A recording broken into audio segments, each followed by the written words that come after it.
Hello, everybody. Hope you're well. It's Crypto Caesar Capital. It's Friday, the 1st of September, and this is the weekly update for the YouTube channel.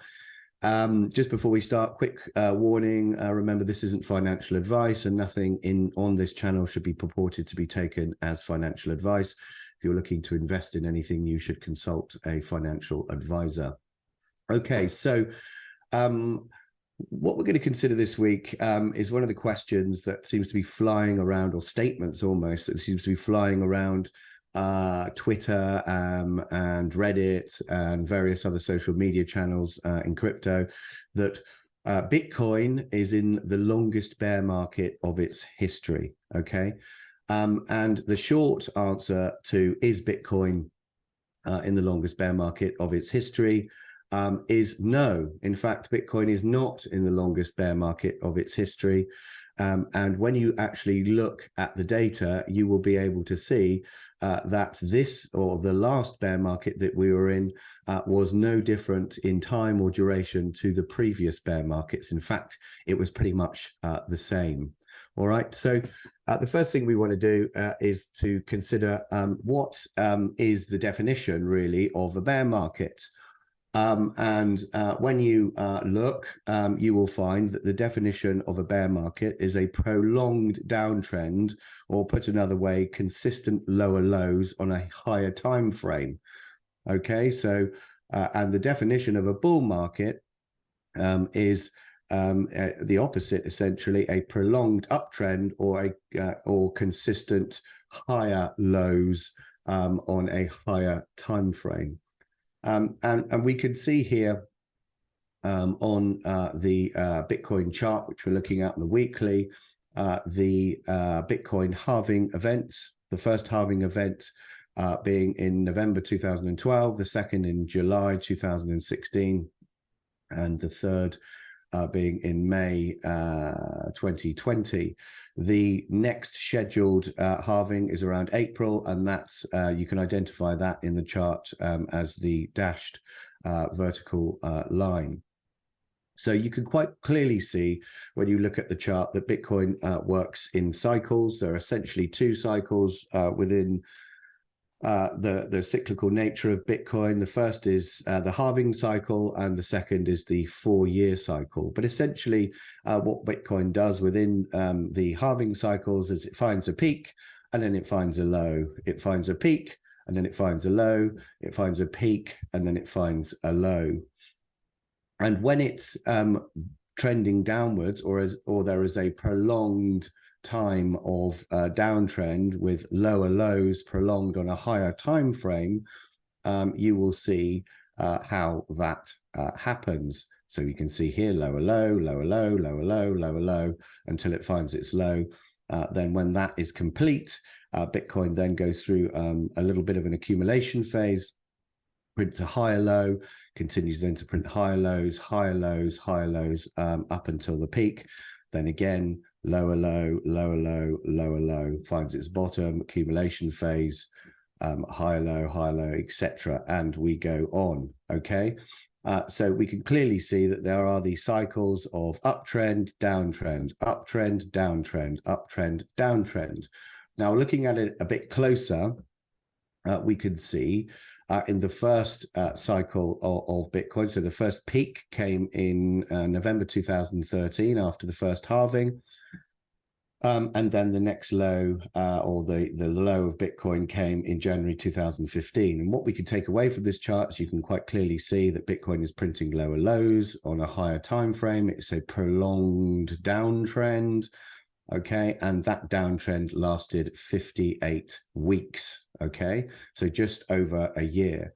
Once it hits its bottom as an accumulation phase, as we've just discussed, then it prints a higher low, okay? So the low here is slightly higher than this low, and then it continues on its uptrend, prints a higher low here, continues on its uptrend, prints a higher low, and continues until it finds its peak. And this is the peak in the second cycle of Bitcoin in December of 2017, which I'm sure many of you will remember. And then it starts its prolonged downtrend, or the bear market, where it prints lower lows all the way down until it finds its bottom. And that process in 2018 took 51 weeks, so just under a year. Then Bitcoin moves out. There's an accumulation phase, as we've discussed, and it starts to print higher lows, higher lows, higher lows. Even though it even came down here in COVID, that's still technically a higher low because it didn't pierce the low back in December of 2018.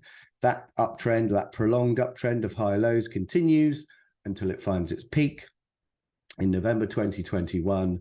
And then, of course, it starts its downtrend, which was the bear market we've just been through, printing lower lows, lower lows, lower lows, another lower low here in November 2022. And then a little bit of an accumulation phase. And then there's a higher low, a higher low, a higher low, and we can, continue. But that process, the last process of a prolonged downtrend, was 51 weeks. So the last bear market that we've been in was 51 weeks. The previous to that was 51 weeks, and the previous to that was 58 weeks. So in fact, it could be argued that the bear market, the first ever bear market of Bitcoin, was the longest bear market. And this bear market was pretty much the same in time as the previous bear market, and not far off the previous bear market to that.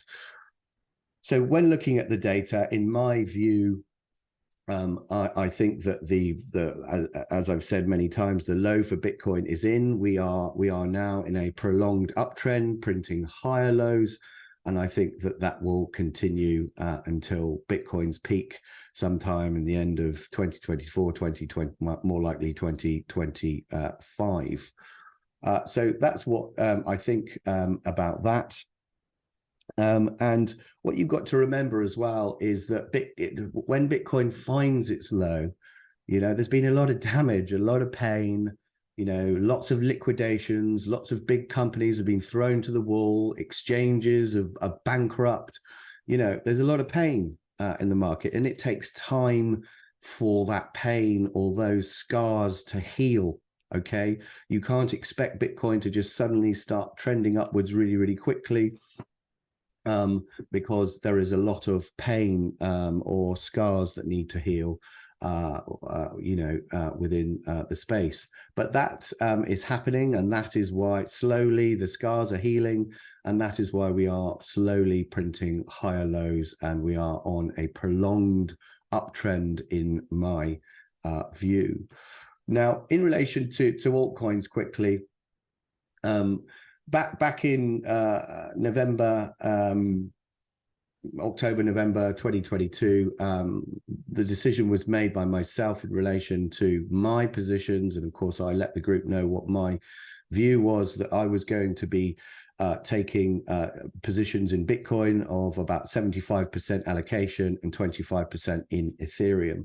I wasn't interested in altcoins because I thought, given the past data and the experience we have in the market, that it wasn't really a great time to start taking positions in altcoins, and now really to keep the risk down and to see some returns, it would be much safer to take strong positions in Bitcoin with some Ethereum, and not really look at altcoins until about at least 6 or 7 months before the halving. And I've done previous videos on this explaining why that's the case, so you can go back and look at those videos.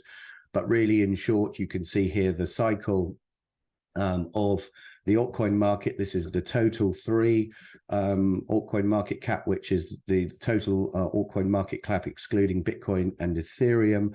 I accept that stable coins is going to skew this data somewhat, but generally speaking, you can see the cycle and the pattern here that happens within the cycles.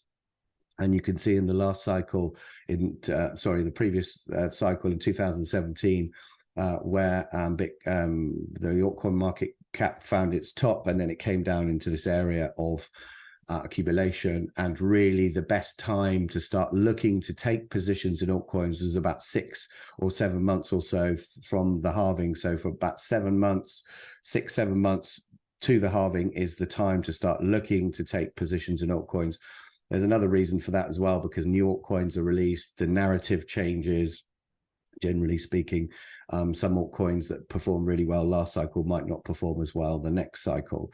But you can see here, this is the Bitcoin halving event in May 2020, taking positions around about the January kind of time. 2020 was a good time, sort of December, January time, which was about, 6 months or so approximately before the halving. That would have been really the better point to take positions in altcoins, because you don't want to take on this risk early in the cycle. You're better off, of course, not financial advice, but in my view, you're better off holding something less risky like Bitcoin and Ethereum, and holding that through until you get closer to the halving, and then look, what's the narrative, what's going to be good this cycle, and then starting to take positions in altcoins. And that worked out well last cycle. And you can see here the halving. As soon as we got to the halving event, the total three, so the altcoins started to break out, and then they started really to outperform Bitcoin. So that really was, 6 months before halving, a good time to start taking positions in altcoins. And the same is happening now. Okay, we are now at the bottom of this range, which was the top of the previous range. So now is a good time to start looking to take positions in altcoins. And I said this on Twitter, about a year ago, I think, and I got a lot of shit for it. A lot of people hated the fact that I was saying now is not a good time to look at altcoins. Do not start taking positions in altcoins now, because firstly, you've got a lot of time. Secondly, you're taking on too much risk, and thirdly, you don't know what the narrative is going to be. So here we are now, basically about 7 months or so before the halving, and this is really probably a good time to start looking to take positions in altcoins, because we are really at the bottom of this range.